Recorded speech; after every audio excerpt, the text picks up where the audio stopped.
To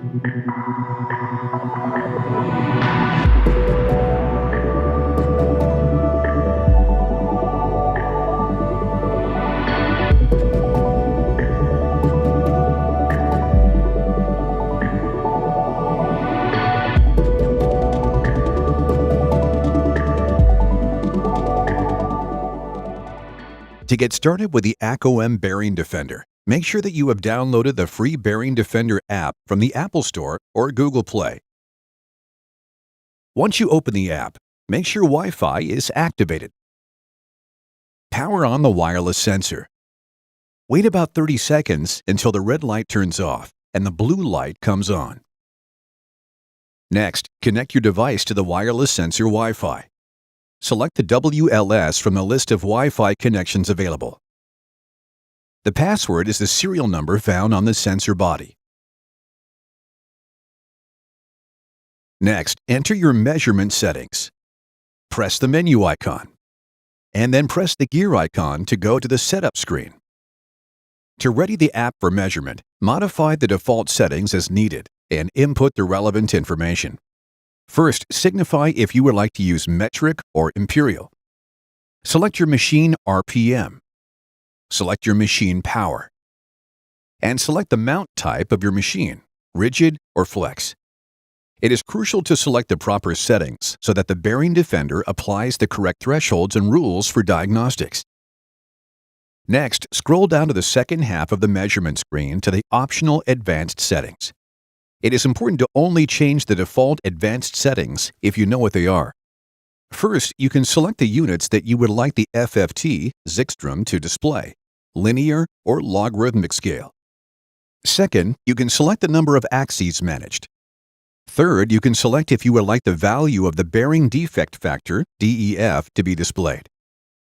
Fourth, you can select if you want high-frequency acceleration over 3 kHz, ACC-HF, displayed. Finally, you can select the Wi-Fi channel.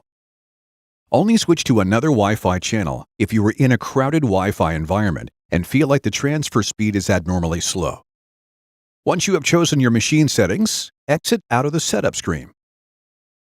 Now that the sensor is ready for data transfer, place it as close as possible to the load zone of the machine. If the load zone is not accessible, place the sensor as close as possible to the bearing. In the Bearing Defender application, the user has an option to take a picture to more easily document the placement of the sensor. To do this, select the camera icon on the main screen, and then take your picture. Next, go back to the measurement screen. Tap the green button to begin taking a live reading. Once in live mode, the user has the option to listen to the bearing noise. This is a powerful tool when listening to the machine from a distance or even from another room. Now that the Bearing Defender is capturing live data, tap the red Record button on the measurement screen to record the data. It will take about 10 seconds to record and transfer the necessary data. Once the data has been recorded, the results screen will be displayed.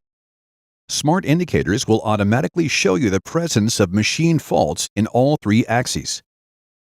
These faults can include bearing failure, unbalance or misalignment, and others. When reading the diagnosis, remember that green indicates no defects, yellow indicates a medium severity defect, and red indicates a high severity defect. It is important to note that the X, Y, and Z seen on the results screen are not the X, Y, and Z of the machine, but rather indicate the direction of the sensor. To view the Zikstrom, tap on the Zikstrom icon in the bottom right corner of the results screen. The Zikstrom is a combination of the FFTs measured in the X, Y, and Z directions. It is meant to help maintenance workers communicate more effectively with vibration experts to determine if further analysis is required.